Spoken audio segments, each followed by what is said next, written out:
Voi sapete che questi incontriamo a Città Aperta, si fanno più o meno una volta al mese, invece come avete visto negli avvisi, nei prossimi 2 mesi, aprile e maggio, se ne faranno 2, e ho anche dovuto mettere assieme 2 cose in uno nell'ultimo incontro, perché anche oggi ci sono 2 cose, ma queste erano pensate assieme, perché a giugno poi non si fanno più queste cose, è caldo. Qui diventa una specie di serra qui a giugno, ci si abbronza quasi. Allora, questo è un centro che serve per fare yoga, perciò stiamo attenti a non sporcare, perché poi domani fanno yoga e si fa Tai Chi Chuan, eccetera, si fa anche qualche volta teatro, è la prima volta che si fa del balletto, questa è la prima volta, e si fa nella sala piccola, lo dico per tutti, anche le riunioni di Amico Albero, 2 volte al mese, il secondo e il quarto mercoledì del mese, anche il secondo del prossimo mese, e poi le riunioni del movimento non violento e volta a volta anche di altre associazioni che chiedono ospitalità. E questa sera ci sarà anche la riunione del gruppo per Forte Marghera, ma in realtà si sposterà alla Banca del Tempo, perché qui poi devono pulire comunque. È questo il modo giusto, diciamo, per gestire questo centro. Oggi il cuore del tema della serata sono gli animali. Il libro che verrà presentato è questo, Di bestiale bellezza, che è un libro uscito qualche mese fa. Noi non facciamo una presentazione dei libri appena escono, lo facciamo 6 mesi dopo, come abbiamo fatto con Renzo, perché vogliamo che i libri vivano, restano vivi, non che escono dopo un mese e nessuno sa più che esistono. Perciò faremo anche nei prossimi mesi presentazioni di libri che in realtà sono usciti 6 mesi prima, lo vedete, perché faremo questo addirittura a maggio, Il Cammino di Santiago, che è uscito ormai da 8 mesi, bellissimo libro, che rischiano poi di essere dimenticati, invece facciamo apposta la ripresa, e quindi non è l'anteprima. Può darsi che qualcuno di voi l'abbia già addirittura letto questo libro, però sentirlo illustrare dalla autrice Macri Puricelli e da uno dei personaggi che sono in uno dei 6 capitoli che compongono il libro, cioè Toglio De Savorgnani, è un'altra cosa, insomma, con qualche immagine e così via. Il tema è quello degli animali, e perciò perché non aprire con un balletto che ha come tema proprio gli uccelli. Luciana De Fanti, che sta qui nascosta vicino al pianoforte, che è la maestra.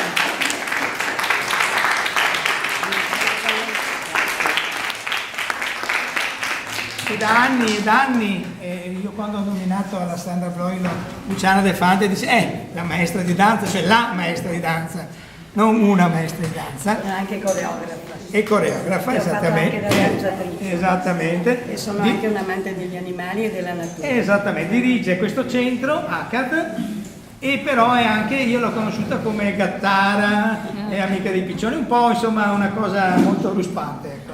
Allora la cosa funziona benissimo, quindi noi per la prima volta, come appunto oggi succede, così inauguriamo la sezione anche balletto, che sarà ripresa anche da un'altra allieva di Luciana il domenica 21 aprile, vedete, quando si parlerà degli alberi in poesia, l'apertura sarà fatta da Giulia Gelain, sempre dell'ACAD, sul tema l'albero. Oggi ballano le ragazze Febe Corba, giusto? Angela Ramanna, Matilde Lavagna e Costanza Salamanca. Sono giovanissime, hanno 14 anni, ma sono già educate al rispetto della natura, prima ancora di imparare la danza, perché non si può fare la danza se non si rispetta ovviamente la natura e non si amano gli animali.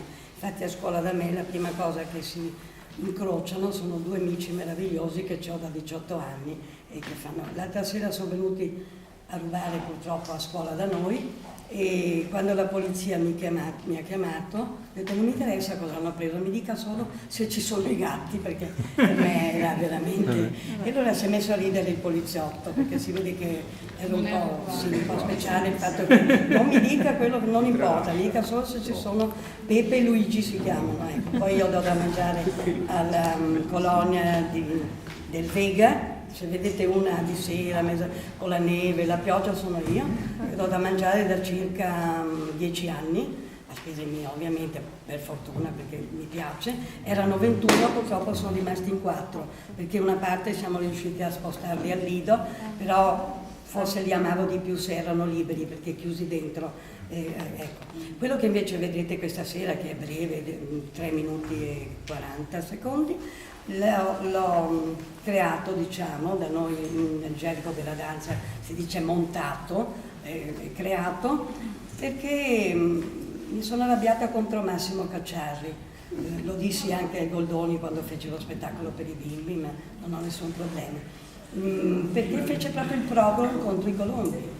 E lui da piccolo, io lo conosco fin da piccolo, sono stata insieme parecchie volte, difatti si metteva sempre sopra i gradini quando vedeva un colombo e gli aveva giurato che gli avrebbe fatto, e ci è riuscito, purtroppo col suo carattere che ha, ci è riuscito, quindi ha fatto proprio i primi manifesti, li abbiamo visti firmati da lui come sindaco, dove non si poteva ovviamente dare da mangiare ai piccioni. Giusto ieri mi hanno detto che hanno perso il ricorso che ha fatto la Dingo di Venezia, perché non si può dare da mangiare ai colombi. Voglio dire, Berlusconi che viaggia dappertutto, e abbiamo le multe alle persone anziane di 700 euro, tra l'altro, non proprio di 7 euro. Quindi io ho detto che se mi prendono perché do da mangiare ai piccioni, non do la mia carta d'identità, mi faccio portare in polizia, perché almeno che diventi un caso, se no non ha senso farsi dare la multa per nulla, anche perché lo trovo sconcertante. Noi veneziani siamo nati, glielo spiegai anche a Cacciari, Massimo, guarda che noi siamo nati coi piccioni nel dopoguerra, siamo qua. La morte, no, perché lui disse che il piccione porta le malattie, e allora gli scrissi che non portava petrolchimico, porta Marghera forse, portare le malattie, ma siamo qua, siamo tutti vivi, non avevamo né da mangiare né da vestire, non c'era la penicillina, non c'era nulla, eppure siamo qua. Non mi rispose naturalmente, però ecco, continuano a fare le rettate, loro aspettano al mattino presto, buttano il grano, mettono la rete grande, buttano il grano sopra, i piccioni chiaramente sono morti di fame, hanno freddo perché nessuno gli dà più nulla, anche perché Venezia lo sapete che non è più abitata dai suoi figli, quindi dai suoi cittadini, e poi chiudono e li portano a gasare all'ASO 12, li portano proprio a gasare vivi, quindi con le ali rotti, i colli rotti, eccetera. Sono animali che oltretutto non possono né difendersi né urlare, nulla, peggio di così, ecco. E continuano le rettate, purtroppo continuano. Allora ecco, per tornare al discorso di prima, questo qui lo montai proprio, lo creai proprio contro di lui, nel senso di dirgli che sono animali in effetti, sì? Sì. Ce l'hanno anche un po' con i gatti, ho visto. Sì, molto bene, i gatti non ci sono più, lo sapete, sono tutti reclusi al lido, dentro, perché sono stati tolti, perché li infilzavano, il turismo, abbiamo un turismo ignorante e stupido e incredibile, dove prendono i gatti e li hanno infilzati con i ferri a rialto, e quindi hanno deciso la Dingo di ritirarli. Per noi facevano parte della nostra terra, cioè noi siamo venuti con le radici, l'acqua, i piccioni, i gatti. Ah, ne infilzavano. Adesso non ce n'è più uno, se voi girate a Venezia non troverete mai più un gatto, invece per noi facevano parte proprio del territorio di noi, insomma, delle nostre radici. Avete scoperto cioè che la Luciana è più gattara ancora che non coreografa, è proprio quella la sua personalità prima, poi viene tutto il resto. Perché sono i più deboli, oggi gli animali sono i più deboli rispetto a tutto quello che ci sta succedendo, e quindi mi sento di difendere sempre i più deboli. Fino a quando avevo 14 anni andavo a danza, ma difendevo anche i ragazzi, i bambini, allora era il dopoguerra, quindi quando potevo difendevo i bambini, quelli che avevano più bisogno, e dai bambini ovviamente ho imparato anche dai genitori, abbiamo dei genitori speciali, perché ho fatto una conferenza all'Università della Sapienza che gli ho spiegato come sono andata a scuola di danza io, gli ho spiegato che non ero figlia della borghesia, ma semplicemente ero figlia degli operai, e perché pensavano che chi facesse danza quegli anni lì chiaramente era solo per la borghesia. Invece ho spiegato che i miei genitori erano delle persone semplici, impegnati socialmente, e che mi hanno insegnato ad amare la natura e gli animali, e che mia madre, per mandarmi alla scuola di danza, che siamo 3 fratelli, tutti e 3, chi nella musica e 2 nella danza, siamo tutti e 3 impegnati così, e impegnava anche il cappotto e le coperte, appunto perché mia madre diceva che l'arte fa crescere, che quindi bisognava prima imparare con la testa e poi veniva il resto. Ecco, allora, vediamo. Partiamo. Grazie.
Dai, mi pare che vada a vai.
La barcarola di Offenbach è stata interpretata da Fede Corba, Angela Lamanna, Matilde Lavagna e Costanza Salamanca. Ringraziamo Luciana De Fanti che...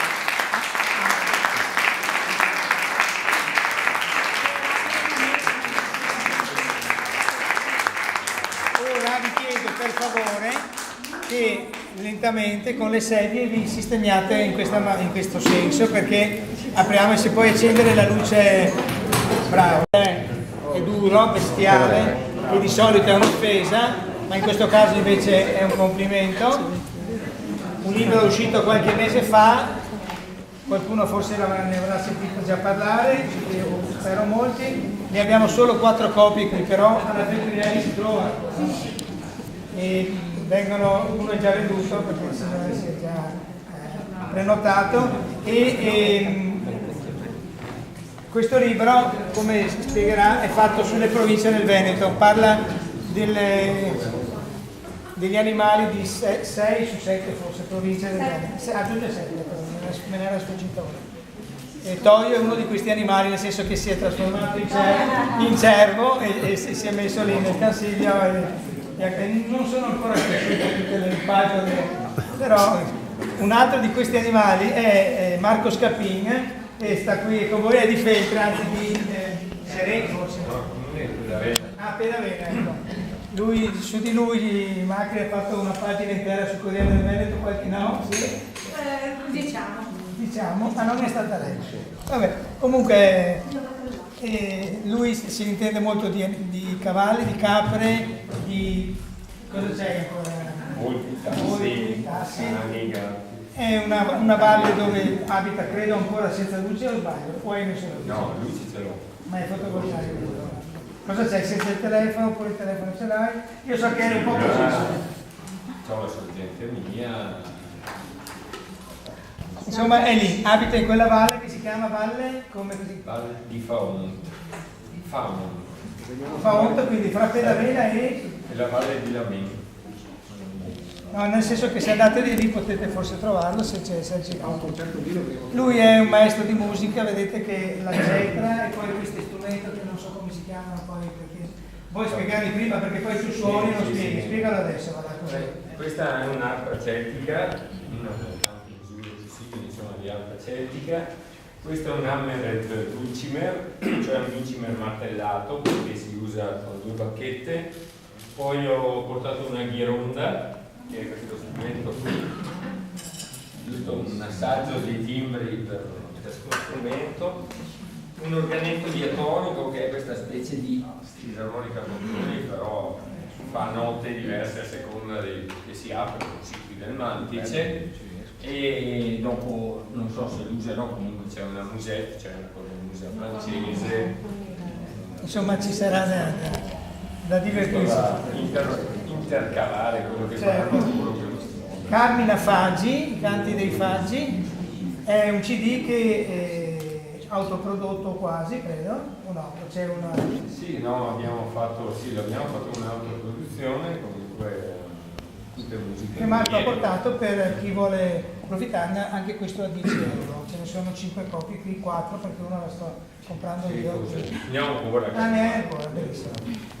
E quindi Macri a te la parola. Aprite voi come volete. Apriamo con Marco. Ah?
spagnole, ci sono dei gruppi in tutta Italia, uno molto forte è a Conegliano, che ogni 2 o 3 mesi, insieme alle associazioni animaliste spagnole, porta in Italia questi animali. Sapete che i canili in Spagna funzionano come una volta da noi, cioè i cani dopo 10 giorni che vengono trovati e presi, questa adesso ci sarà la prima cucciola, Podenca, questa era ancora nel canile, che è stata salvata grazie al contributo di questo libro. Comunque, dicevo, funzionano come in Italia una volta, dopo 10 giorni che il cane arriva in canile viene ucciso. Il problema è che molti proprietari li abbandonano davanti ai canili. Ogni canile, che sono quasi sempre municipali, hanno un contributo, quindi diventa una sorta di affare avere questi animali, hai il contributo e dopo li elimini. Cani e gatti, ci sono anche molti gatti. E queste associazioni li riscattano e li portano in Italia già vaccinati, già a posto per essere, già con delle adozioni, e purtroppo è molto costoso. Fra il viaggio e le spese veterinarie, anche l'ALS di Treviso, il canile di Treviso, sta dando una mano quando i cani arrivano. Ecco, questo era una cucciola l'abbiamo portata via e anche un altro tappo, cioè l'abbiamo portato via, loro ne portano decine. Diciamo, grazie a Di Bestiale Bellezza siamo riusciti a fare questo. Buongiorno, anzi ormai buon pomeriggio. Toio è un folletto e quindi si nasconde. Grazie Marco. Veniamo con l'ascia. Io prima parto.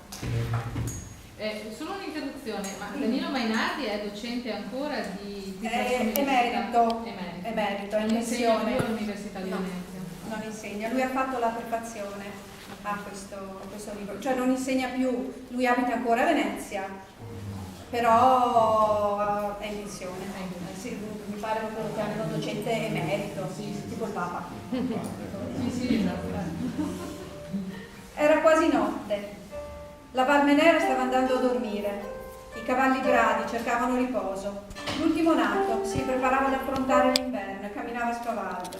Da una parte la fattrice bionda, sua mamma, lo accarezzava dolcemente sul muso, dall'altra un castrone grigio chiedeva attenzioni, forse era il fratello maggiore. Cominciava a far freddo, ma non ci facevo caso, stavamo in religioso silenzio, Toio ed io. Lui sapeva cosa sarebbe successo di lì a poco. Il Cansiglio è il suo mondo, il suo passato e il suo futuro, la ragione dei suoi giorni. Mi sentivo quasi persa in tutto quel silenzio, sotto un cielo che stava per luccicare di stelle e il buio che avanzava. D'un tratto un fremito, 1000 fremiti, e infine un canto d'altri mondi, possente e oscuro, profondo e malinconico, amoroso e fremente. Li intravedevamo appena i cieli, laggiù sulla piana. Erano decine, forse centinaia. Sono venuti qui a cantare i loro inni d'amore. L'autunno chiama, i maschi braviscono. È un'esibizione di potenza e di forza naturale. Le femmine ascoltano e fremono. Avevo chiuso gli occhi quella notte, perché il bramito del cervo potesse far breccia nello stomaco, nella pelle, nell'animo. Così incredulo, di fronte a tale spettacolo. Così è avvenuto. E ogni volta che torno alla foresta, ripenso a quella strana notte di creature e suoni. Questo è l'omaggio e il primo capitolo di questo libro, che percorre le 7 province del Veneto insieme a un animale. I cervi per Belluno, le marmotte per Verona, i fraticelli, che sono dei piccoli gabbiani per il delta del Po, quindi Rovigo, il falco pellegrino, che è tornato sui Colli Euganei, dove nidifica e va, oltre ad andare in piazza San Marco sul campanile, va anche sulla Basilica del Santo, probabilmente nidifica anche in città a Padova, ma non sono ancora riusciti a individuare il luogo. Poi c'è la cicogna che è tornata a nidificare da noi di passo anche dopo 600 anni, e non sono pochi. Probabilmente ho dimenticato qualcuno, perché sempre dimentico una provincia, sembrano come i 7 nani. Vicenza. A Vicenza è una cosa diversa.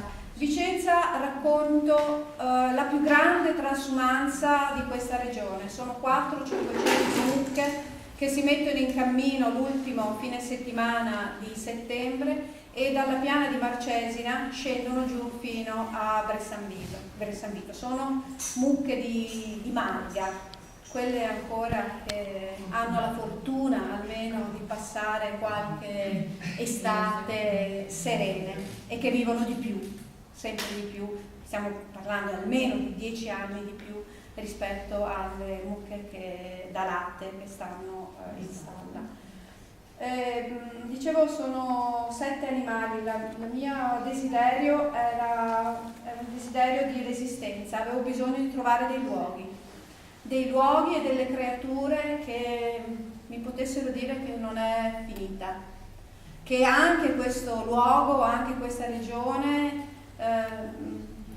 ci sono dei posti nascosti, come quello dove abita Marco, dei posti dove ancora la natura resiste, ma non solo resiste, perché la natura e gli animali sono così, come si dice, gli dai un dito e si prendono il braccio, basta pochissimo. E un'altra cosa mi interessava era vedere che la politica dei parchi, che è stata così tanto osteggiata, Michele si ricorda bene, che è stata osteggiata, il Veneto è arrivato in ritardo alla costituzione dei parchi, tuttora i parchi regionali non hanno risorse economiche, non hanno fondi.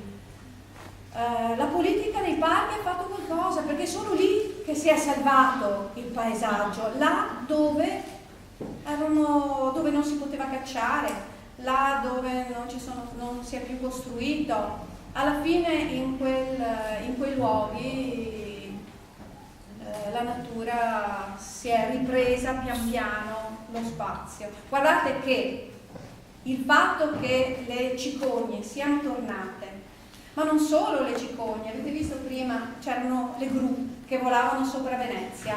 Le gru non nidificano, l'ultima nidificazione delle gru è attorno agli anni 60 nella zona di Torre di Mosto, ma significa che qualcosa comunque è cambiato, che quanti anni? 30 anni di lotte per l'ambiente qualcosa hanno raggiunto, qualche obiettivo, perché non bisogna, ma i pesticidi ce ne sono di meno. Tutte le gazzette che vedete appena uscite da Mestre, gli aironi cinerini, li vedete dove stanno? Stanno lungo i fossi. Perché stanno lungo i fossi? Perché i fossi cominciano ad avere i pesciolini, di nuovo.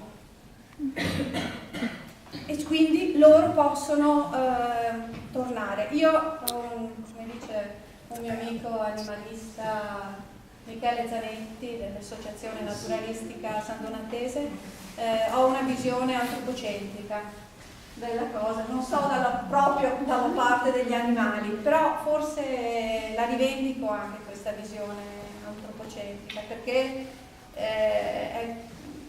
comunque faccio parte, dobbiamo far parte tutti, no, di questa grande, di questa natura e di questi animali non umani che ci circondano e che dobbiamo imparare anche magari a riconoscere. Io sono una veneziana, ho vissuto fra pietre sono 57 anni, sono solo da 10 anni che vivo fuori, e vivere tra pietre mi ha insegnato a guardare la laguna solo e agli uccelli, agli animali della laguna. Qui parlo anche dei fenicotteri di Valdogà.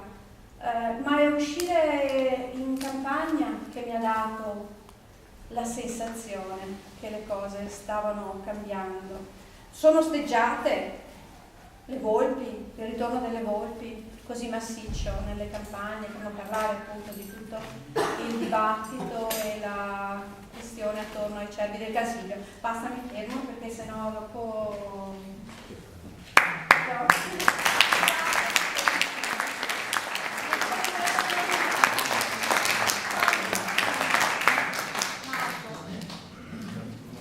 Intramezza. Due parole su quello che suona. Sì. Questo? Questo è l'ordinamento diatonico, dicevo prima, a differenza della fisarmonica, per ogni nota, a seconda dell'apertura della chiusura, fa 2 note. Quindi, un po' come nell'armonica in bocca. La musica che suona? Questo è un brano mio che c'è anche nel CD, che si intitola Libero, che poi è anche il nome della mia macchina.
Credo che valga la pena di raccontarlo, per dire un po' come gli avvenimenti a volte si incastrano uno nell'altro, che sembrano quasi organizzati, o magari anche lo sono, ma non da noi. Però diciamo le cose succedono. Io lavoro in Consiglio e da un bel po' di anni facciamo delle attività per l'ente regionale per cui lavoro, delle attività estive per far conoscere il Consiglio, diciamo, da quei punti di vista che di solito sono un po' trascurati, cioè si viene in Consiglio o a prendere il fresco d'estate o a far sci da fondo d'inverno o per andare a fare il picnic sotto gli abeti quando è molto caldo, e allora organizziamo visite guidate, conferenze, escursioni, appunto per mostrare il bosco, spiegare il bosco, la flora del Consiglio, la storia del Consiglio. Ci sono moltissimi sentieri interessanti che sono stati utilizzati per centinaia o qualcuno per migliaia di anni, addirittura già dalla preistoria, e appunto oltre che organizzare qualche escursione l'accompagno anch'io, mi diverto quando posso, lo faccio. Mi diverto nel senso che mi piace comunicare questi aspetti meno noti di Cansiglio, ma che sono importanti perché vanno conservati, nel senso che se si riacquista o non si perde la memoria del territorio, sono più forti le giustificazioni per non alterarlo, per non cambiarlo. Cioè, per capirci, se vogliono allargare un sentiero o far passare anche un'opera pubblica importante, non so, una strada forestale, un acquedotto, sto parlando di cose successe, e nessuno va a vedere dove viene fatta quell'opera, è un conto, ma se qualcuno tira fuori e dice no, ma guarda che quella è la strada del Patriarca, è un vecchio sentiero che è stato messo, allargato dal Patriarca di Aquileia nel 1300 e così via, no? Allora non si tocca. E purtroppo l'intervento umano nel territorio occupato dall'uomo, ma da noi è praticamente ogni metro quadrato è occupato, è tale per cui una delle cose più frequenti che facciamo è quella di cancellare i segni della memoria del territorio, che è una memoria sedimentata, vuol dire c'è una memoria geologica, c'è una memoria morfologica, cioè che forme assume il paesaggio, per quali motivi, pensiamo ai ghiacciai, c'è una memoria vegetale e c'è una memoria storica dell'uomo. In Cansiglio ci sono stati trovati i resti, le selci scheggiate dell'uomo in Neanderthal, quindi pochi centimetri sotto terra, quindi un luogo incredibile e ben conservato almeno fino al giorno d'oggi. Tutta questa introduzione per dire che facciamo questa attività. Ecco, un giorno... Cosa? Un'attività molto sentita. Un'attività abbastanza seguita e quindi non è detto che già funziona, ma allora meglio lascia stare, facciamo qualcos'altro. Quindi non è detto che continui, ma fino adesso l'abbiamo... Su questo volevo dire, vi sto distribuendo un documento fatto dall'Associazione Editorio Motor Wilderness, la mia e l'Istituto Veneto dei Consumatori, perché ancora oggi, la settimana scorsa, di nuovo è ripresa l'offensiva contro il Cansiglio da parte dei 3 sindaci di Tamberi, di Verona e di Fara, che sono i 3 comuni veneti del Cansiglio, con la sponda dell'assessore regionale all'agricoltura, se non sbaglio, Manzato. Se volete distribuirlo a voi questo foglio, trovate il documento che dice le mani sul Cansiglio, insomma, se per dire che le cose che sta dicendo Toio, ahimè, sono di estrema attualità. Purtroppo una buona parte dei nostri amministratori sono, nel senso etimologicamente stretto del termine, sono ignoranti. Tutti noi siamo ignoranti perché conosciamo magari una piccola parte, piccolissima, microscopica parte della realtà che ci circonda, ma diciamo la maggior parte delle persone, la maggior parte di noi, diciamo, abbiamo coscienza della nostra ignoranza. Molto spesso invece chi assume posizioni di comando, di direzione, si sente obbligato ad avere sempre la risposta pronta ed essere convinto che la propria risposta è la verità con la V maiuscola. E appunto per il Cansiglio c'è questo ritornello che si sente ripetere da moltissimi anni, sindaco dopo sindaco, assessore dopo assessore. Bisogna valorizzare perché non c'è niente. Cioè uno arriva in Cansiglio e trova una delle foreste più belle d'Italia, 3.000 cervi che sono effettivamente un problema, poi in 2 parole magari le dico, trova una vegetazione straordinaria con 1.500 specie di piante diverse su 6.000 che ne abbiamo in Italia, trova quasi tutti gli animali che c'erano una volta prima che l'uomo prendesse il dominio totale del territorio. In Cansiglio ci sono, mancano soltanto il lupo e l'orso. L'orso passa, perché viene dalla Slovenia, ogni tanto gira, poi gli viene voglia di andare all'estero, lo fa secco subito, c'è anche la lince. Quindi in Cansiglio, pensate, c'è la lince, c'è l'aquila, c'è l'ermellino, la donna, ci sono i gatti selvatici, il gallo cedrone, il gallo porcello e così via. Ci sono insetti quasi sconosciuti, sono stati scoperti insetti ritenuti estinti milioni di anni fa e così via. No, per gli amministratori c'è il vuoto, non c'è niente. Da noi si usa l'etude ribandonnato, vuol dire tutto abbandonato. Ecco, c'è quello, è l'horror vacui. E allora cosa bisogna fare? Strade, ristoranti, ce ne sono già campi da alberghi, villaggi turistici, campi da tennis, campi da calcio, minigolf, parcheggi. La cosa gravissima, uno arriva in Cansiglio e non c'è il bancomat. Ma articoli sul giornale, è scandaloso, si va nel bosco e non riceve il cellulare. È pazzesco. E così via. Ricordo articoli che dicevano: ma uno in Cansiglio cosa fa la sera? Non c'è una discoteca. Mamma. Da bestemmiare, perché uno dice: fai 10 km, vai nel paese vicino e trovi anche la discoteca, la devi avere proprio là. Vabbè, però per tornare a dove ero partito, 2 anni fa, uno di questi giorni delle visite guidate, tenete conto che in Cansiglio il problema quando si fa attività esterna è quello del tempo, è uno dei posti più piovosi d'Italia, quindi se piove è difficile andare a fare un'escursione.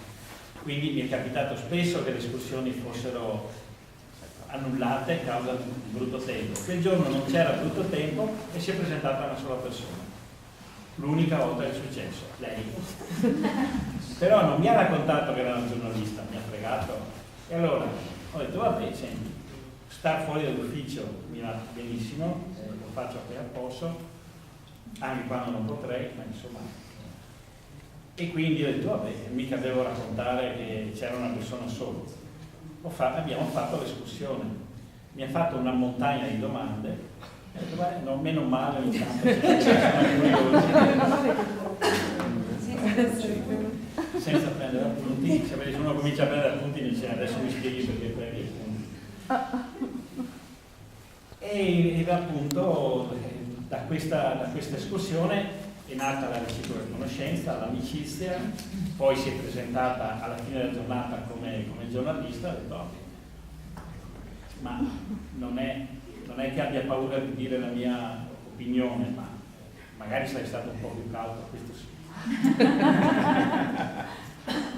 e quindi ho parlato un po' di tutti, anche l'occasione per parlare un po' di tutti i problemi di Cansiglio, e si è messa in moto questa ruota, diciamo, da cui è nata un'amicizia. Mi ha raccontato dopo che aveva, e non quel giorno, questa idea, perché era già in cantiere l'idea di questo libro su un Veneto diverso, questo degli animali e dell'ambiente naturale. E da giornalista mi ha dato una mano anche sull'attività riferita ai cervi. Ecco qua le 2 parole sui cervi, e quindi ecco, sono successe queste cose che appunto... Scusa, chi l'ha scattata questa foto nell'attimo in cui... Mio cognato, durante una questa qui dovrebbe essere proprio la mattina tristissimo, dopo il mio giro in Cansiglio e dopo i Bramiti. Ovviamente tutta la mia famiglia si è incuriosita e quindi sono andati e il mio cognato ha fatto queste foto, ma soprattutto erano le 5 della mattina, 6 della mattina, stava facendo alba, quindi era autunno quando fa le 6, ho detto: aspetta, parto con tutte le macchine fotografiche. E la cosa incredibile è che lì veramente lui ha aperto la finestra per vedere se era chiaro, ma era anche pieno di cervi. E quindi è rimasto è veramente così, cioè tu dormi in questi agriturismo là e durante il periodo dell'amore li vedi là. Questo succedeva fino a 2 anni fa, adesso è molto ridotto. Adesso Allora, il problema dei cervi... Adesso deve andare in posti specifici. Bisogna andare in posti più specifici. Non è più un punto. Allora, in Cansiglio no, diciamo, non si è mai andati a caccia. Cansiglio è una delle aree alpine, quindi riferito a tutte le Alpi, di cui si hanno i documenti tra i più vecchi, e nel 900 e qualcosa d.C., non 1900, nel 900 e qualcosa, Aimone, il re Aimone dona il Cansiglio al vescovo Conte di Belluno, e quindi vescovo Conte voleva dire il Papa Re, diciamo, no? Quindi era l'autorità civile e religiosa, e ha destinato il Cansiglio alla caccia per i ricchi, cioè andavano i nobili dell'area bellunese pagando, era quello il senso, pagando una tassa, un pedaggio al vescovo Conte di Belluno, e andava a cacciare proprio qualche cervo, quindi non era aperta la libera caccia. Dal 1200 in poi è entrata nella gestione del Cansiglio e in seguito nella proprietà della Repubblica di Venezia, che ha messo delle regole severissime, cioè aveva stabilito come, quando e quanti alberi tagliare, ma per tutti i pascoli all'interno della foresta aveva stabilito, per la prima volta nel mondo, nessuno mai faceva così, quanti animali dovessero andare a pascolare, cioè diceva tanti cavalli, tante mucche, tante pecore, tante capre, da quel giorno a quel giorno. E quella data del 24 maggio e 24 settembre, per la salita in montagna o la discesa degli animali, è durata fino a 30 anni fa, quindi stabilita centinaia di anni fa. Quindi il Cansiglio è sempre stata una zona in cui non si è andati a caccia. Ed ha messo il divieto di caccia. Sempre stato il divieto di caccia e continua ancora al momento attuale. Ma siccome l'uomo è una brutta bestia, peggio di tutte quelle che avete visto, per certi versi, cioè potenzialmente, no?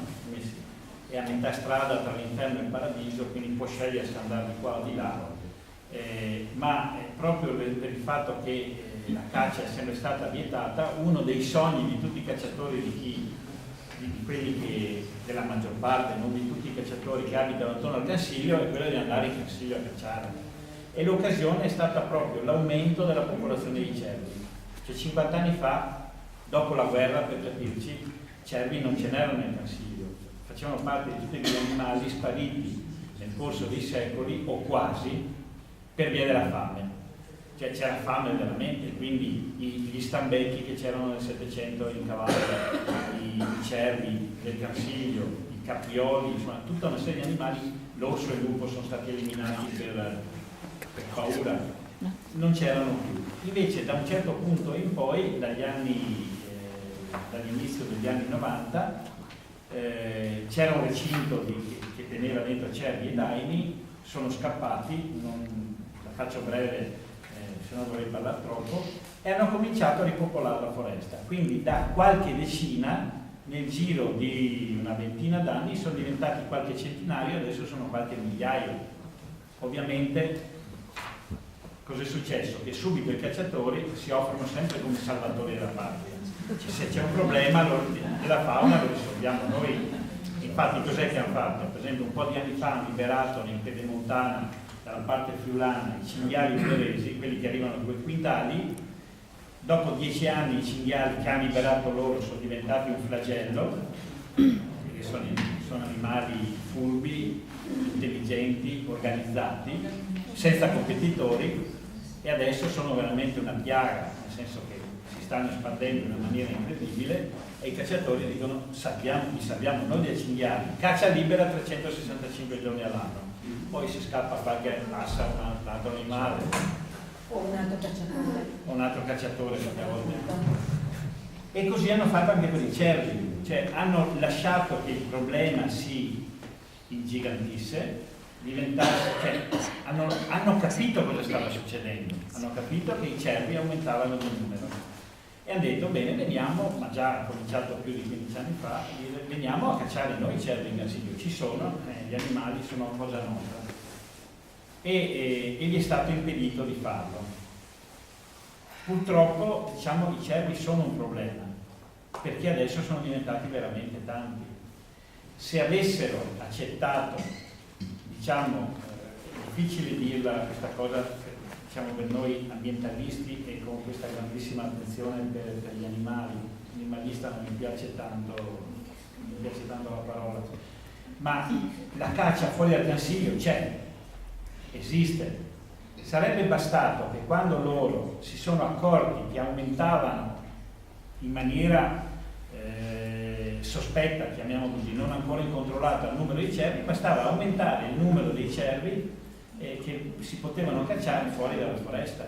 Questo, tenete conto adesso in Cansiglio c'è 1 metro di neve, da 10 a 20 gradi sotto zero, non ci sono cervi, sono tutti fuori. Quindi sarebbe bastato aumentare il numero di capi abbattibili fuori dalla foresta e avrebbero svolto l'unica funzione che potrebbe avere la caccia, da riconoscerli, che se una certa specie animale aumenta troppo, ma non perché l'hanno provocato loro il cambiamento, potrebbero funzionare da regolamento. Invece cosa hanno fatto? Hanno detto o ci lasciate andare a cacciare in Cansiglio o non se ne parla niente. Ed è successo così, non hanno accettato di eliminare un numero maggiore di cervi all'esterno e adesso questo problema c'è. È più divertente cacciare nel bosco? È come andare a caccia in Canada, cioè fuori si va a caccia in mezzo ai vigneti, tra una strada, ci sono strade, ci sono case, allora ci sono tutte regole, non si può andare sulla strada, sul ciglio, 50 metri, girati per di qua, girati per di là. Invece uno in Cansiglio, come può andare con il ciglio a fondo, immagina di essere in Finlandia, e così si immagina di essere un cacciatore nelle montagne. Stato bravo, diciamo, un cacciatore avventuroso. Esatto. E non so quale, io non so quale potrebbe essere la soluzione, nel senso che ormai il problema è anche scappato di mano. Del resto lo vediamo che con i cinghiali, e l'unica soluzione per i cinghiali è quella di questi cacciatori che scorazzano e hanno ottenuto di scorazzare liberamente tutto l'anno per salvarci da questa piaga. E allo stesso modo prima Macri citava il problema delle volpi, no? Un comune amico che purtroppo è morto un paio di anni fa, Saverio Lombardo di Vittorio Veneto, che era insegnante e ricercatore, lui aveva analizzato gli stomaci delle volpi purtroppo uccise dai cacciatori e ha visto che nello stomaco l'80% della massa presente erano roditori. Allora noi uccidiamo le volpi ed erattizziamo il territorio, lo riempiamo di veleni e quindi i topi avvelenati vengono mangiati ai rapaci e eliminiamo i rapaci. Poi, a proposito, scusa, di volpi, dal 1° aprile in alcune province italiane, molto in Toscana, probabilmente anche in Veneto, forse Vicenza, scatta la caccia in tana alle volpi. Cioè vengono cacciati i cuccioli che ci sono adesso con il cane, cioè il cane va, li stana, ma addirittura i cacciatori non sparano neanche perché il cane li ammazza subito. E questo non è tanto per avere meno volpi in giro, è perché le volpi sono competitori dei cacciatori per quanto riguarda le lepri. Quindi in questo momento che bisogna tenere basso il numero perché sennò le lepri che sono già fuori e che aspettano di essere sparate ai primi di settembre non ce ne sarebbero più. Purtroppo si gira attorno a queste cose che non è il problema della rabbia, che è una cosa che è stato insomma l'uomo ha sempre una scusa per uccidere. Sì, è una scusa. Ha sempre una scusa. Cioè, la caccia è una lobby trasversale dal punto di vista parlamentare, no? Che non ha ragione di essere, però che vabbè. Tanto questo, visto che il 1° aprile è dopodomani, ci sono delle petizioni online, le trovate o su change.org. Ma cambiano qualcosa effettivamente? Perché io firmo tutto quello che posso. Sì. Sicuramente i cervi del Cansiglio sono a testimoniare che quando le persone si mobilitano, quando i cervi escono sul giornale, quando magari la televisione, tutto si ferma. Sono da 3-4 anni ormai che succede così. No, perché io firmo tutto. Quindi succede così perché forse non è tanto che la sensibilità verso gli animali da parte dei politici, degli amministratori è aumentata, non è quello. La paura di perdere qualche voto. Appunto, perché in effetti è aumentata invece alla base, cioè tra noi. Sì, un po' per l'ambiente. Purtroppo, per esempio, proprio in questi giorni, leggendo gli articoli locali sui giornali, una delle accuse dei sindaci della mala gestione del Consiglio è neanche capaci di tenere sotto controllo i cervi. Quindi quella che può essere interpretata come una vittoria del movimento ambientalista che non ha permesso ai cacciatori di spadroneggiare in Consiglio è subito stata rigirata come frittata per dire ecco, neanche capaci di gestire la fauna di Consiglio. Quindi questo vuol dire che l'attenzione deve essere continua. Tenete conto che io non abito in città, mio padre era cacciatore, mio nonno era bracconiere, non cacciatore. L'evoluzione della specie. Qualche vecchio del Consiglio mi dice tuo nonno era il maestro di tutti noi. Quindi, però insomma, per chiudere poi un pezzo lo fa un altro pezzo Marco. Anch'io ho fatto un po' la stessa evoluzione in qualche modo di Macri, l'ho sentito dire adesso. Anni fa pensavo che l'uomo fosse, come dire, alla pari degli altri animali, uno fra tanti, invece ho cambiato idea. Non è vero, non siamo alla pari degli altri animali, nel senso che in qualche modo noi abbiamo una responsabilità molto più grande di tutti gli altri animali. Cioè, magari dal punto di vista, io credo che gli animali abbiano una psicologia, sono convinto di questo, ma non sentono il bisogno di prevaricare e di occupare tutto lo spazio e di alterarlo. Noi invece abbiamo sviluppato la capacità di farlo e quindi abbiamo la responsabilità dell'ambiente in cui viviamo. Cioè noi siamo nostro malgrado, o perché dovevamo farlo e doveva essere così, o perché è successo, cioè ci siamo indirizzati in un modo ma adesso ci ritroviamo con altri problemi che non avevamo previsto, noi siamo diventati i custodi del nostro ambiente. Siamo l'unica razza animale in grado potenzialmente, ad esempio con l'energia atomica, di distruggere veramente la vita o una gran parte della vita sul pianeta. Gli altri animali non hanno la capacità di farlo. Quindi vuol dire che noi abbiamo una responsabilità che gli altri animali non hanno.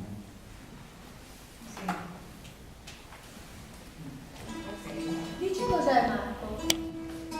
E cosa suoni? Beh, questo è l'hammer Dulcimer, Dulcimer martellato, appunto fanno parte di quegli strumenti che della famiglia dei salteri, diciamo così, c'è anche il santo iraniano abbastanza simile, e sono approdati un bel po' di tempo fa in Nord America, buona parte, dove le famiglie dei Dulcimer vengono utilizzate abbastanza spesso. Suono un brano, e quei brani che suonano miei così sono su tempi di danza, in realtà fatti per essere ballati. Quello che suono adesso è un brano che si chiama Sulle orme del branco. Il branco selvaggio sarebbe quella delle famiglie, i miei animali. Compresi una volpe. Prese le volpi, perché sono 4 volpi e poi c'è Teresa, adesso che è il tasso e la tassa simpatica. Una tassa, sì, una tassa simpatica.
attraversare l'inferno e il purgatorio.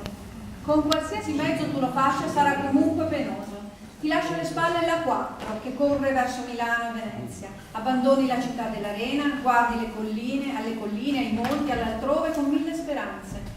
Ma i primi chilometri sono una pena. È la Val Pantena, una valle alluvionale prealpina che si sviluppa partendo dallo spartiacque degli Alti Lessini e scorre in direzione sud per circa 30 km fino ad arrivare alle porte della città. Hai voglia di attraversare Boiano, Quinto Marzana, Grezzana e far finta di niente. La mano dell'uomo ha distrutto una valle che ai tempi della Serenissima e degli Scaligeri era l'orto di Verona, il luogo prediletto della villeggiatura, la collina degli ulivi. La ragione che mi porta in Lessinia è timida e sospettosa, pesa da 6 a 10 kg, ha gli occhi grandi e scuri, ama prendere il sole morbidamente adagiata su una pietra e adora scavare imprecisate architetture in galleria. La marmotta viveva qui in Lessinia nella notte dei tempi. Sembra essere estinta fra il Pleistocene e l'Olocene, ovvero 10-15.000 anni fa, a causa del progressivo innalzamento della temperatura e la conseguente risalita della fascia di vegetazione arborea. In Lessinia bisogna parlare di reintroduzione della marmotta e non di introduzione. Il suo ritorno sui Monti Veronesi inizia il 2 giugno del 1983. È in quel giorno e in quell'anno che la provincia di Vicenza avvia il primo progetto per la sua reintroduzione. A Malga Porto di Sopra, in comune di Crespadoro, vengono liberate 10 marmotte. Da quel giorno, nel giro di pochi anni, le grassone si trovano a meraviglia e si riproducono allegramente. Ben presto occupano la parte meridionale del Gruppo del Carega e la catena delle Tre Croci. Fra il 95 e il 97 a intervenire anche la provincia di Verona, in collaborazione con il Parco Naturale della Lessinia, che è stato istituito da pochi anni. È la provincia di Belluno a regalare ai veronesi le giovani marmotte. In cambio ricevono un buon numero di abanotti di Coregono da portare al lago di Santa Croce. Sono 73 le marmotte bellunesi e vengono lasciate fra il Vallon del Malera, Podesteria, Costeggioli di Sopra, nel territorio comunale di Bosco Chiesa Nuova. L'ultima liberazione di 6 marmotti avviene nel 2003 a Erbezzo. In 20 anni quindi, dall'83 al 2003, vengono reintrodotte sui Lessini 83 marmotte. Che si potessero presto ambientare la speranza e la sicurezza di amministratori, animalisti e faunisti. Così è stato. Il primo censimento del 2003 contava una trentina di gruppi familiari per un totale di 163 individui. Nel 2006 si saliva a quota 206, divise in 44 nuclei e sparpagliati in ben 19 zone. La marmotta è tenace e non si ferma. Nel 2008 arrivano a 500, nel 2011 si è quasi certi che sui Lessini ne vivono 1 migliaio. Se fino a qualche anno fa si pensava che si assestasse in prevalenza tra i 1550 metri e i 1650 d'altezza, oggi è chiaro che la signora sta colonizzando anche la fascia più meridionale degli Alti Pascoli, sui 1300 metri di altezza. Se voi andate a luglio-agosto sui Lessini, che sono una meraviglia, non so se qualcuno di voi li conosce, sono veramente, se non ci fosse il Baldo e la valle, sembra veramente una piccola Irlanda, con tutti questi muretti a secco, questa vegetazione rara quando arrivi su ai 1600 metri. Comunque le vedete là, sono distese sulle grandi pietre, dormono, prendono il sole. Se ne fate paura, ma non hanno tanta paura perché i Lessini non c'è folla, cominciano a fischiarsi l'una con l'altra per avvertirsi del pericolo, ma c'è un sacco di gente infatti con i binocoli o con le macchine fotografiche che vanno su. Il rischio è che anche alle marmotte possa capitare quello che sta succedendo ai cervi. Le marmotte si riproducono velocemente, sono degli animali molto intelligenti, vanno in letargo e per loro il letargo è fondamentale per arrivare sani dopo alla primavera, soprattutto per i piccoli. Quindi organizzano le tane, sono dei condomini, sono più famiglie che si ritrovano e più cucciolate. Più vicine stanno tutte, meno patiscono il freddo, la temperatura si abbassa, è proprio un letargo regolare e riescono a sopravvivere all'inverno e a moltiplicarsi. Ci sono già state delle richieste di indennizzo al parco. Il parco regionale della Lessinia è fatto da 2 o 3 persone, ha un territorio vastissimo di montagna, quindi anche complicato, su 2 province, confina col Trentino dall'altra parte, con molti comuni, quindi una zona difficile anche da tenere sotto controllo. Sono arrivate ovviamente richieste di indennizzo perché le marmotte scaverebbero, in alcuni casi lo fanno, sotto le pozze d'acqua che servono alle mucche come da bere alle mucche in alpeggio. Il parco ha pagato nella ragione di qualche migliaio di euro e per ora le cose si sono assestate. Come per i cervi, però a differenza dei cervi, in Lessinia c'è il predatore.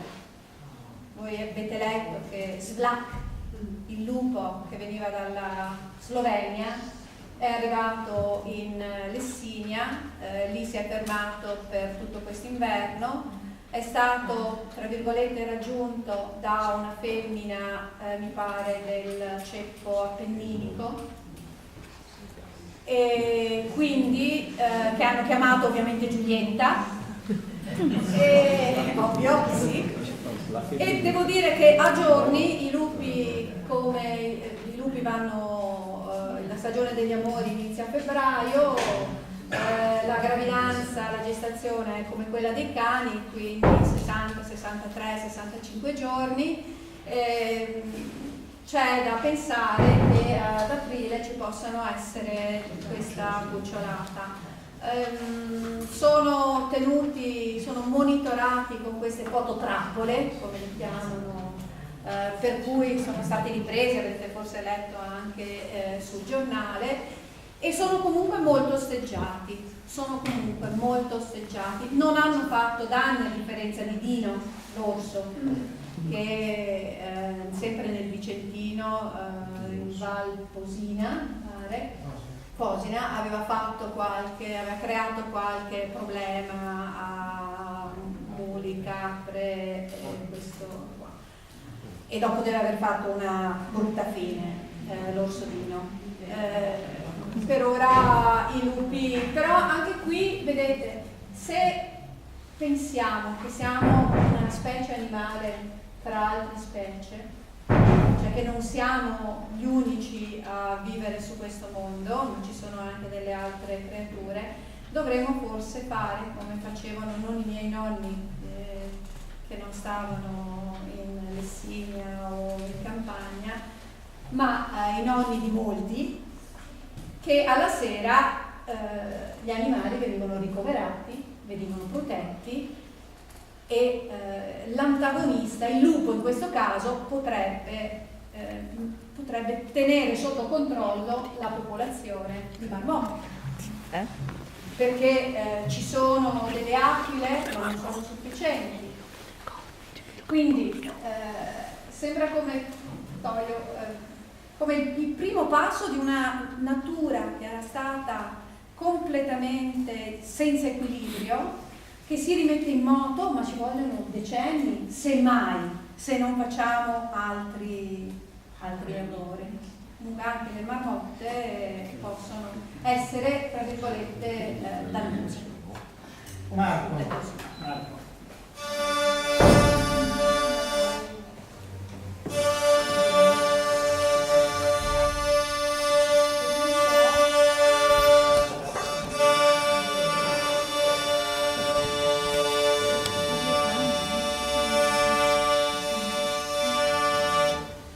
Questa è una ghironda, uno strumento medievale, abbastanza geniale se pensiamo che è stata fatta, perché a corde sfregate, con la possibilità di creare anche una ritmica, insomma, attraverso il sistema di manovella che c'è qui.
Voleva il ballo qua, ma non riusciamo. Stiamo chiudendo, Toia legge l'ultimo pezzo e Marco farà l'ultimo brano e chiudiamo alle 7 come previsto. Ecco, allora ci tenevo anche a dire una cosa, ci sono degli elementi che ci accomunano, Macri, io e Marco. Con Marco per un certo periodo, anche lui ha scritto 2 libri, Caro Bosco e Il branco selvaggio, e gli argomenti sono sempre un po' li ha scritti più a mano, Ah, sì. sono scritti a mano, cioè sono stampati, però è come leggere un quaderno, è così. Vai. Io ho scritto Consiglio Nostra Signora, allora andavamo in giro, io leggevo il suo libro. No, ve lo faccio vedere perché bisogna vederlo. Se non si crede. Oppure lui faceva i commenti musicali al vivo. È un quaderno. Un'altra cosa che ci accomuna è il fatto di essere tutti e 3 vegetariani, che secondo noi è una cosa importante, diciamo non per motivi di salute, insomma l'uomo in realtà può mangiare quello che vuole, l'uomo primitivo mangiava addirittura carne marcia, quindi sappiamo adattarsi a tutto, ma proprio per questo diciamo, rispetto verso il mondo animale crediamo, io almeno penso così, e perché siamo in qualche modo, la nostra evoluzione ci sta portando verso situazioni diverse da quelle che abbiamo conosciuto nella nostra storia precedente, ecco, io veramente sono convinto che nel giro di un tempo indeterminato, ma la razza umana sarà vegetariana. Questo senza voler dire, come dire che i vegetariani sono meglio di quelli che mangiano, almeno da parte mia no, assolutamente, è una scelta personale che mi va bene proprio per rispetto verso il mondo animale. Allora ho scelto di leggere di Macri questo qualche pezzo della parte dedicata a Vicenza, che non tratta degli animali selvatici ma delle mucche, cioè quegli animali che l'uomo uno di quegli animali che l'uomo ha, come dire, che mangia, ma che hanno anche seguito il suo, che hanno seguito la sua evoluzione, almeno quella recente, e poi che mangia. Momento, io mi ricordo proprio del Consiglio di quando io ero bambino, ma che le persone più anziane di me mi confermano questa cosa, cioè, anzi era ancora di più, animali come le mucche vivevano in simbiosi con la famiglia, cioè erano quasi membri della famiglia. Se moriva la mucca, per motivi anche di interesse, perché molte famiglie povere vivevano grazie a una mucca, ma il fatto di vivere grazie al latte della mucca faceva sì che quell'animale diventasse parte della famiglia, cioè aveva un nome, si conoscevano le abitudini, il carattere, era estremamente rispettato, e quindi per forza di cose, non per scelta, ma per quell'animale c'era un grandissimo rispetto. E le persone, diciamo, non ricche di una volta mangiavano pochi animali, perché la mucca dava il latte, la gallina dava le uova, erano pochi gli animali tenuti per nutrimento, e la carne era un alimento abbastanza raro. Questa parte è dedicata alla transumanza, cioè alla discesa delle mucche dall'alpeggio alla fine del periodo estivo. Ma ci saranno ancora degli innamorati che in una notte d'inverno si faranno trasportare su una slitta trainata da un generoso cavallo per la piana di Marcesina, imbevuta di luce lunare? Se non ci fossero, come sarebbe triste il mondo. È una citazione. Non so se gli stravaganti innamorati di Mario Rigoni Stern esistano ancora, se quassù qualcuno abbia voglia di sfidare il vento gelato, la neve alta, mentri, il freddo, perfino d'estate. Nonostante i 1400 metri di altezza, la piana a giugno è brillante di pascolo. Sono le 10 di mattina e 12 gradi al sole. Oltre l'altopiano si intravede il gruppo dell'Aramello, più in là la Marmolada. Le forme di questo luogo sono le più semplici e le più materne, dolci, ondulate, avvolgenti. Nessuno spigolo, nessuna punta, tutto aperto all'immaginazione e i venti che la battono e sbattono senza tregua. Siamo nella piccola Siberia, nella Finlandia d'Italia, nel luogo più freddo si dice dell'intero stivale. Nell'inverno del 2009 7 metri di neve coprirono ogni forma di vita. Il 1 marzo 2005 la stazione di rilevamento della temperatura segnava meno 33 gradi centigradi. Ho scelto questo perché la descrizione potrebbe essere perfetta per nessuno. Però siamo arrivati a 37 gradi sotto zero. E il regno della neve, questo qui, può capitare che arrivi silenziosa perfino a giugno o anche a luglio. Allora la temperatura crolla di 15-20 gradi e d'un tratto si torna in inverno. L'amava questo luogo il vecchio Mario, che con l'inverno e con la neve andava d'accordo. E aveva capito che la montagna è l'ultimo confine di una civiltà che tutto ha corrotto e consumato. Per questo era tornato a vivere fra i boschi d'Asiago. Altro che il mare. Bisogna amare il freddo per stare così. Il silenzio, lo spazio quasi troppo aperto dove anche il pensiero si perde, gli animali selvaggi che popolano le foreste, gli alberi che corrono lungo la piana, l'allodola che torna a cantare, la solitudine. D'inverno quassù non abita quasi nessuno, i malgari se ne tornano a valle a fine settembre se il tempo tiene. Salto. Le vacche, frisone e brune, più quelle dei malgari, sono le protagoniste della più importante transumanza del nord Italia. 3 giorni e 80 km di cammino da Marcesina a Bressanbido per 450-500 vacche, una trentina di uomini a cavallo, una settantina a piedi, qualche pecora infiltrata, un trattore con la botte dell'acqua, un camioncino per caricare le vacche che non ce la fanno, un altro con i viveri per tutti, e poi polizia provinciale, protezione civile e 2 cani, Nano di 12 anni e Furba di 9, pastori sardi indiscussi padroni della Mandia. 2 cani, di più non ce ne possono stare nella transumanza, spiega Marino Facciusco, mentre in cucina la cognata Isetta ha già acceso la stufa e il minestrone profuma la stanza. 2 cani solo perché altrimenti con gli altri litigherebbero, sono gelosi Nano e Furba delle loro vacche.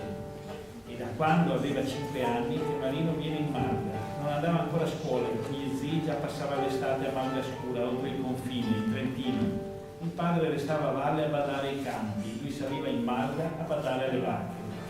Non è certo una questione di denaro, la fatica quassù non ti fa ricco, è la passione per la montagna che ti porta sull'altopiano, è la passione per le bestie. Già, le bestie. Bisogna parlare alle vacche, guardarle negli occhi, spiarne la cacca per vedere come stanno. Solo così alla fine le si conosce una per una.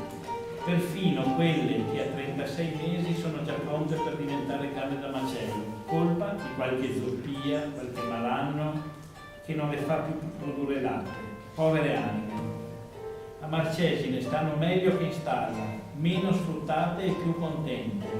Basta guardare la qualità e non cercare la qualità, spiega Marino. Se in stalla una vacca produce una media di 50 litri di latte al giorno, in malga arriva a malapena 25. Così la vita le si allunga.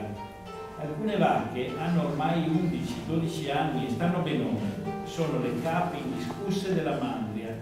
Loro vanno e le altre seguono. Ogni giorno fanno 10-15 chilometri brucando e riposando per 4 mesi. E ogni sera tornano allo stesso posto per trascorrervi la notte. Ecco perché un tempo prima di costruire la stalla si lasciava libere le vacche e si aspettava di vedere quale luogo avrebbero scelto per la notte. Sarebbe stato quello il posto giusto per costruire. La vita di queste vacche, sia pure sacrificata alle esigenze degli umani, è quasi accettabile. Quando vanno a morire, almeno un po', hanno vissuto liberi, almeno un po' non hanno patito. Non so se questa possa essere di consolazione per una vegetariana. Certo, per vederle passeggiare e sentirle padrone del loro mondo fa bene al cuore. Incroci il loro sguardo, tondo, e quasi non ti senti il predatore che di fatto sei. Ti perdonano ogni atrocità, come tutti gli animali.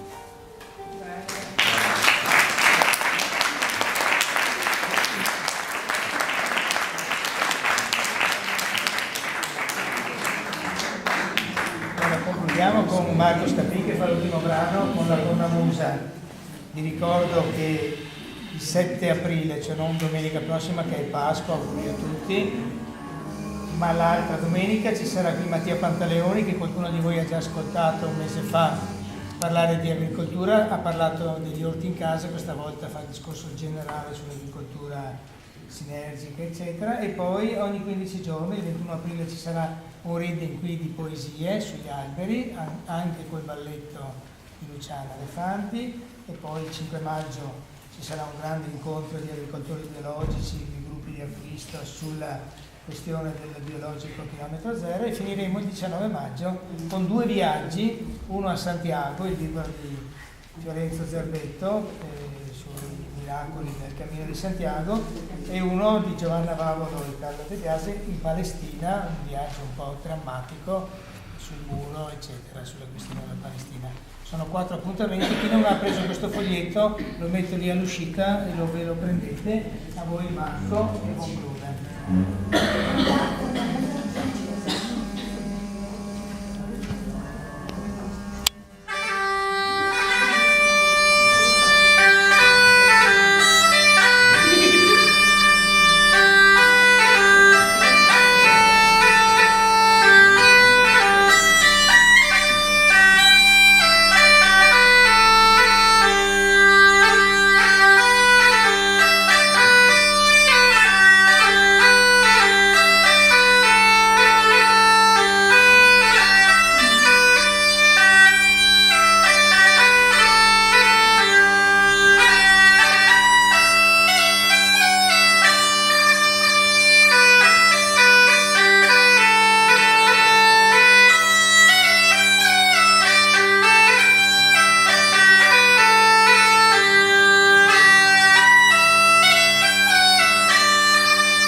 chi vuole prendere il CD o il libro sono qua, mettete voi 10 euro